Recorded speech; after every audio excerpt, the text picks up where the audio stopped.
Bunny just 16 years age లో వాళ్ళ father ని కోల్పోయాడు. ఇంకోవైపు వాళ్ళ అన్నకేమో physically mentally handicap. And Bunny కూడా 9th క్లాస్ లో ఒక యాక్సిడెంట్ జరిగింది. అప్పుడు డాక్టర్స్ బన్నీ మళ్ళీ లేవలేడని, బన్నీ ఎప్పుడు ఇలా ఉండిపోతాడని డాక్టర్స్ వాళ్ళ అమ్మకి చెప్పేశారు.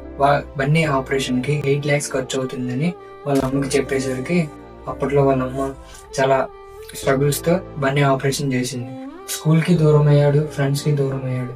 బన్నీ వాళ్ళమ్మ ఎటు వెళ్లకుండా వీళ్ళిద్దరిని ఎంతో ప్రేమగా చూసుకునేది. కానీ బన్నీ మాత్రం ఆ స్టేజ్ లో తన ఫ్యామిలీ రెస్పాన్సిబిలిటీ తన పైన వేసుకుని లైఫ్ లో ఏదో ఒకటి సాధించాలని పట్టుదలతో ఉండి తన బెడ్ పై స్టార్ట్ చేసి ఈ రోజు కంటెంట్ క్రియేటర్ అవార్డ్ ని తన సొంతం చేసుకున్నాడు. ఇప్పుడు తన ఎడిటింగ్ తో సినిమా యాక్టర్స్ కి, సీరియల్ యాక్టర్స్ కి, టీ అండ్ జబర్దస్త్ కి ఎడిటర్ గా వర్క్ చేస్తున్నాడు. కానీ ఈ క్రియేటర్ గ్రోత్ వెనకాల ఎన్ని ప్రాబ్లమ్స్ ఫేస్ చేశాడో మీకు తెలుసా? తను ఉండే విలేజ్ లో సిగ్నల్స్ కూడా ఉండేవి కావు, కానీ పక్క ఊరికి వెళ్లి మరి యూట్యూబ్ లో వీడియోస్ చూస్తూ ఎడిటింగ్ నేర్చుకున్నాడు. కట్ చేస్తే తన ఫ్యామిలీని చిన్న ఏజ్ లోనే ఏ ప్రాబ్లమ్స్ లేకుండా చూసుకుంటున్నాడు. ఈ వీడియోని ప్రతి ఒక్క అబ్బాయి ఒక ఇన్స్పిరేషన్ గా తీసుకొని మీ లైఫ్ లో కూడా ఎన్ని ప్రాబ్లమ్స్ వచ్చినా గివ్ అప్ అవ్వకుండా మీ డ్రీమ్స్ ని అచీవ్ చేసుకుంటారని ఆశిస్తూ, ఓవరాల్ ఈ టాపిక్ మీకు నచ్చినట్లయితే ఒక లైక్ చేయండి, నా ఛానల్ ని సబ్స్క్రైబ్ చేసుకోండి.